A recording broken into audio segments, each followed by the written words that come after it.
I've been with ASICS for 2 years now, leading the e-commerce optimization team. So we're responsible for user experience research, web experimentation, and guided selling.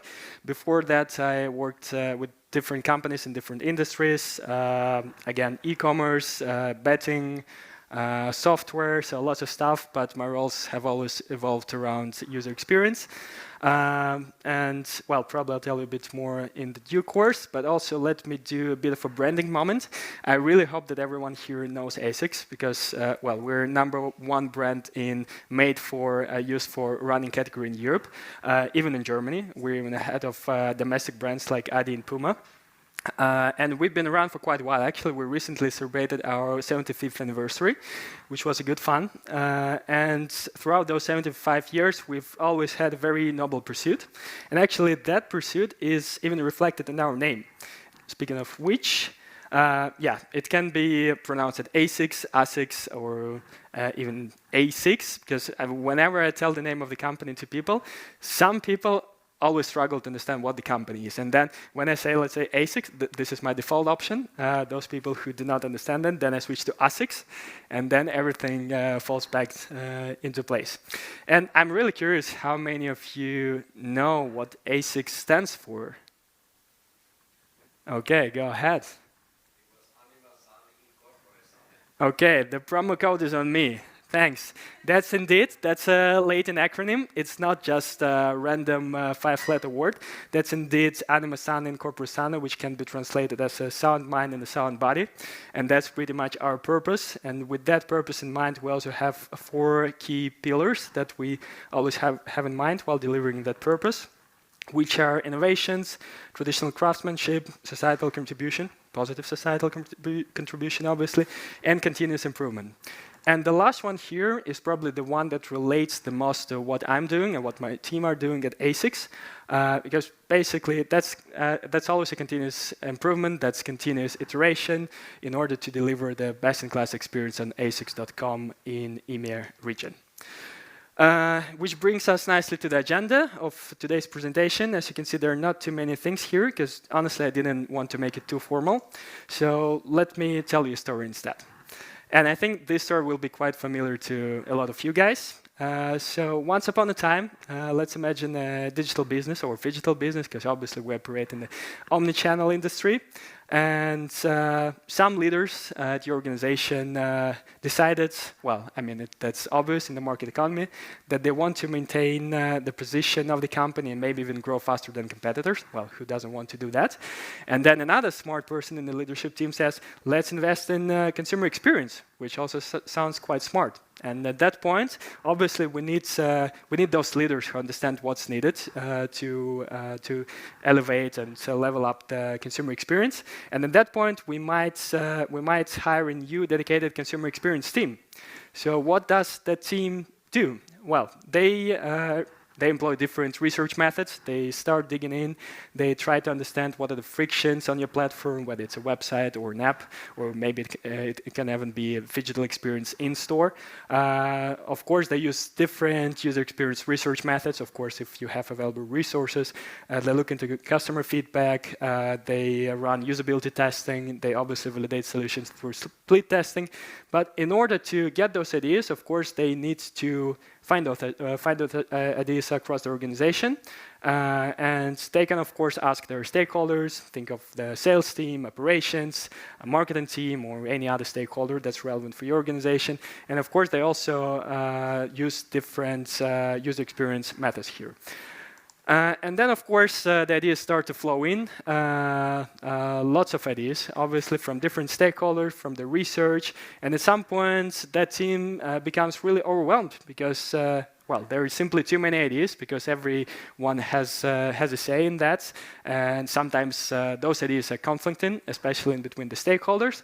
And here's just a random ChatGPT-generated list of ideas. So don't take it seriously, please, because obviously, if you look through, you'll see that those are, well, you could try to implement some of those, but I'm not sure how feasible it is.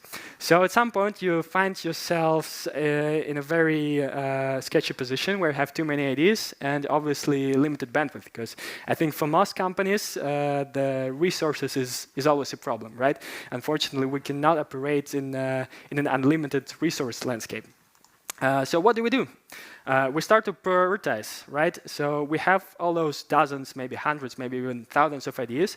And let's say we have a limited bandwidth. So we might be able to test them all, but most likely we won't be able to do it all at once, at least.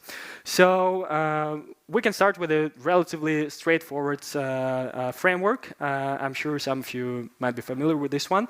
It used to be RISE back in the day, because it only consisted of impact, confidence, and is. At some point, not that long ago, it was also supplied by Reach, so it's RISE now.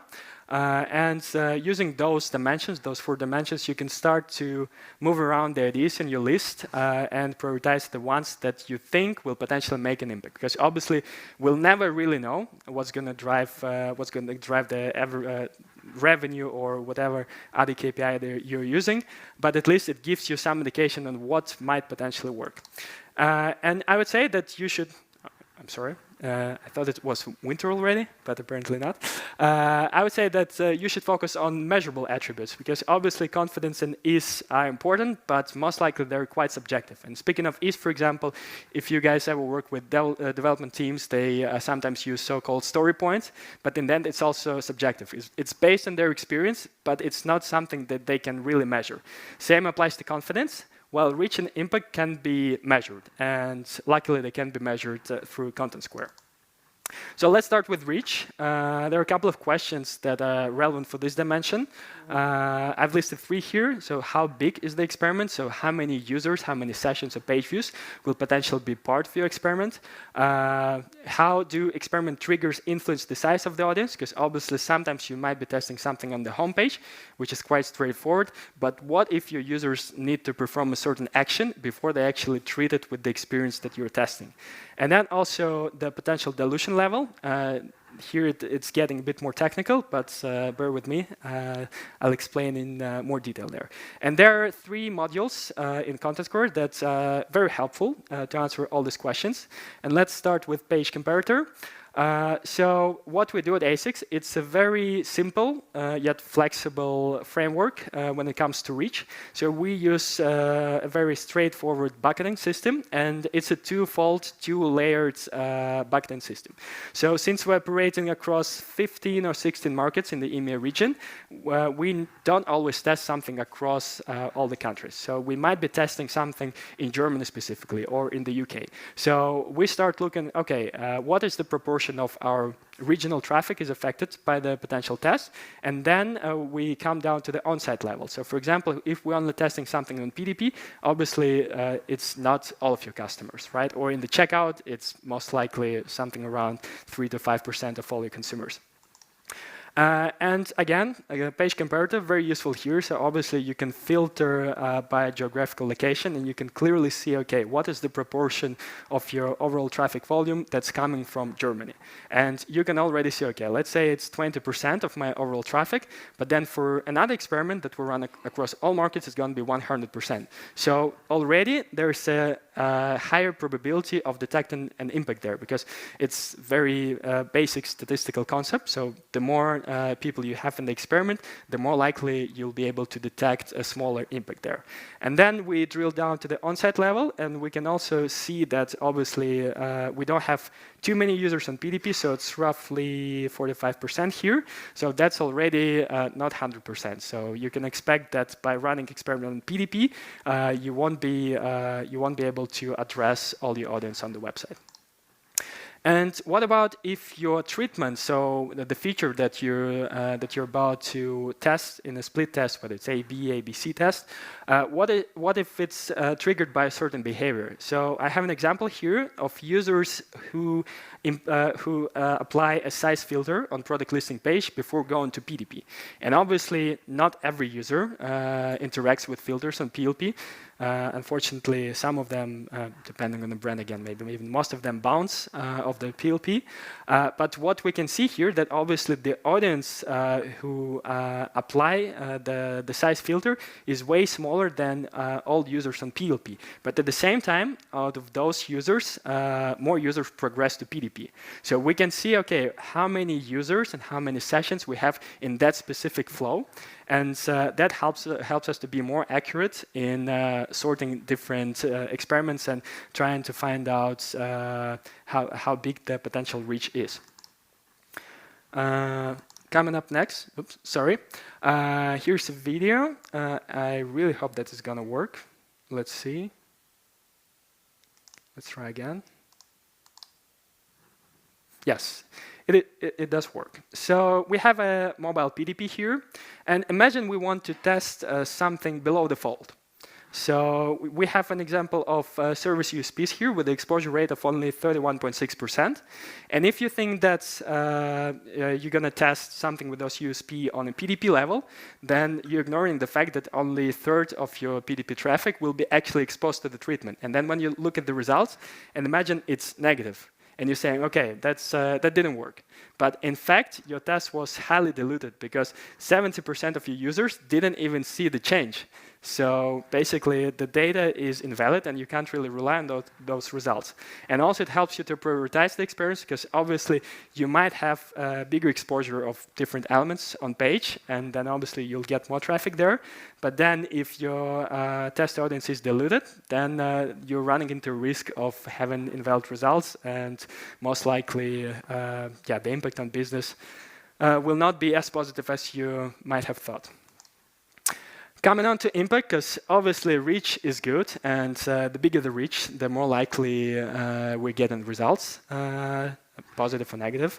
But it's also interesting to understand what is the value per interaction, because obviously different elements on page have different value for you, because in order to reach the goal on your platform, users need to interact with different elements. They might need to apply filters, sorting, they need to interact with different CTAs, they might be using on-site search, they might even be interacting with different guided styling features, and all of those interactions line up nicely to your overall revenue, ultimately.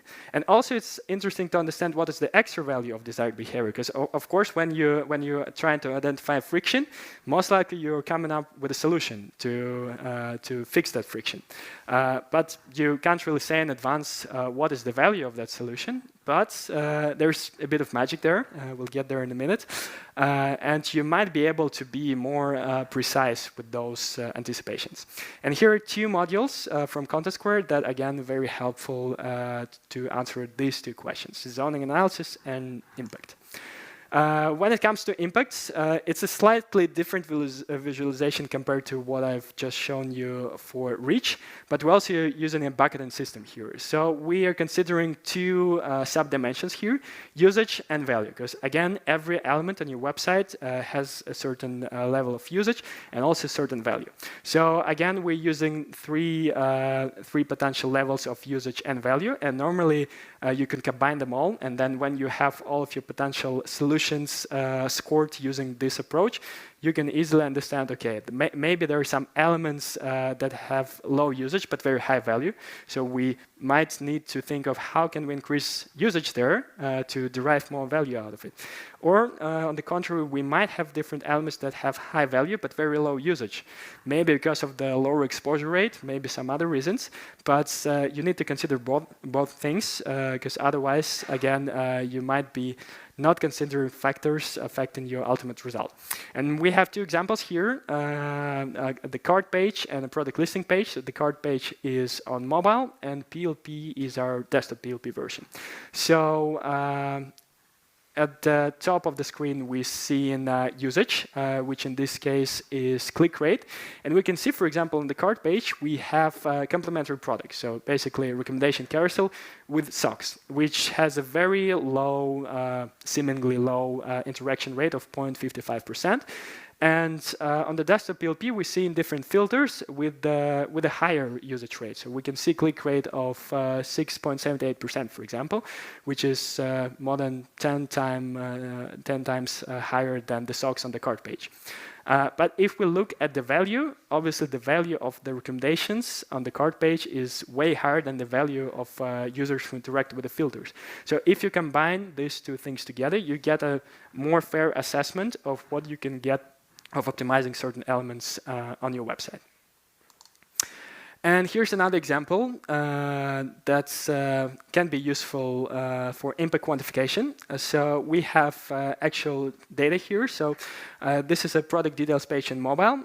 I hope you can see that the click recurrence or tap recurrence in this case, because it's mobile, on the primary CTA on product details page, which is select size, is 1.64. And as Michael told us in his presentation, that most likely if it's above 1, something is not right there. And indeed, that's the case, because of course we expect that users will easily add a product to back and continue their journey towards the checkout. So the good behavior in this case is indeed 1. And obviously, whatever is higher than 1 is a bad behavior. So let's compare this to segment A and segment B. And using the impact quantification module here, we can see that there is indeed a very high impact detected for segment B. So the segment B converted almost 19% less than segment A. Unfortunately, I can't reveal the actual revenue figures here, but trust me, that's quite a friction. That's costs us really big figures on a monthly basis. But I'll tell you a bit later how we fixed it. And let's again consider a real example, which is somewhat related to the example that I showed on the previous slide. So we identified a friction that users experience frustration trying to add a product to back on product details page. We came up with a solution for the test. And our hypothesis is that we will facilitate that interaction by showing the size selector overlay for users who don't select the size before clicking on the CTA. So the problem is we have a CTA that says select size. And users click on it and nothing happens. There is no system feedback whatsoever. So a lot of users simply don't understand what are they doing wrong. Maybe there is a bug, maybe there is something else. So what we're doing in the variant here, first off, we're changing the default CTA to add to back. So it's a bit more clear what to expect after the interaction with that CTA.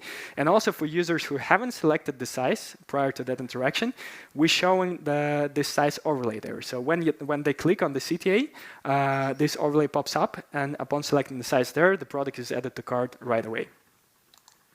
So how we prioritized that particular example. So again, same issue, same solution. We started with the page comparator. All markets, we ran it across all markets in Europe, all devices, because the issue is relevant for both mobile and desktop users, but PDPs only. So it's already not exactly the same thing as running the test across all the pages on your website.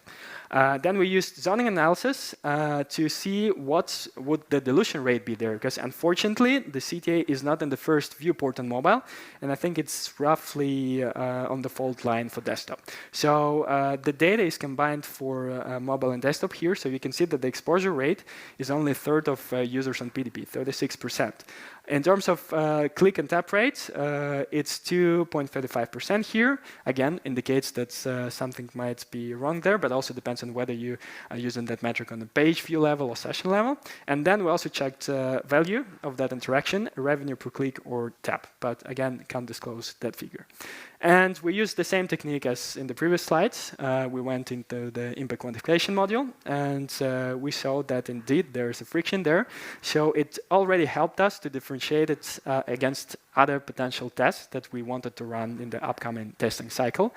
Because obviously, you cannot really employ impact quantification every time for every single test that you're about to run, because basically most of the times you're comparing apples to oranges, and I mean, if impact quantification was applicable in all scenarios, then we wouldn't even need split testing, but that's not the case, unfortunately.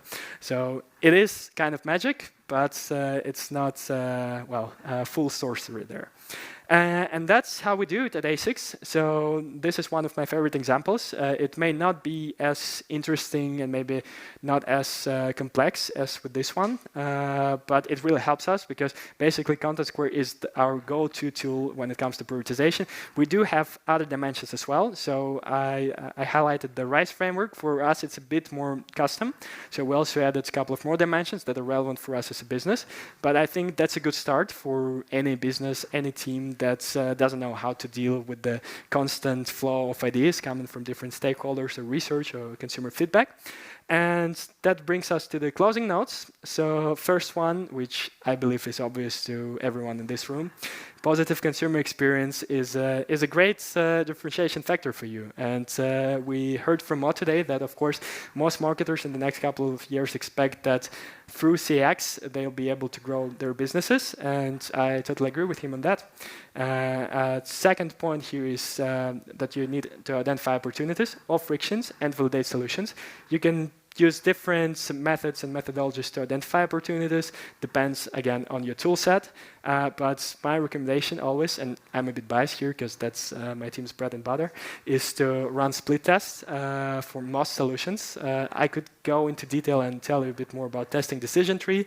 That's when you don't necessarily need to test something, but maybe that's for next time.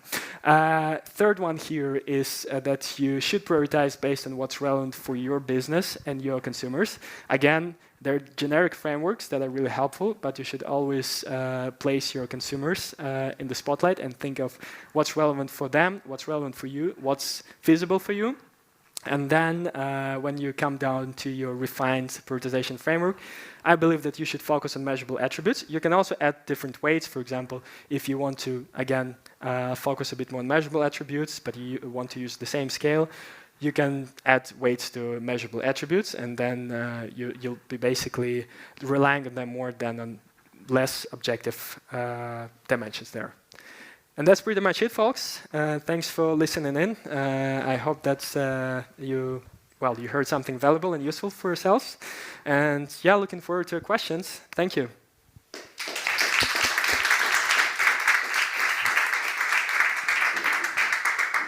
Thank you very much, Andre. Do we have questions for Andre? Yes.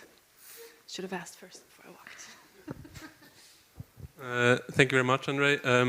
I want to ask you about how do you deal with session-based metric versus user-based metric with A/B testing when it comes to Contentsquare? Because that's a good question, and I'm pretty sure with the introduction of HEAP, it will be a bit easier to also look into user-level metrics.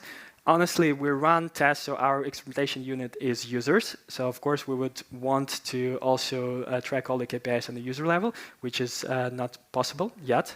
But of course, given that our average number of sessions per user is not that high, it's not really affecting us that much. But of course, we would also prefer to look into longer-term impact of the tests, and therefore, we're really waiting for the full HEAP functionality to finally enter our account. Soon, very soon. Other questions? I hope I answered the question, by the way. Another one? Oh, no. Do you do server-side and client-side testing, or just one of them? We do client-side testing. So we work with a vendor. We don't have bandwidth to build our in-house tool, which I honestly don't think is needed.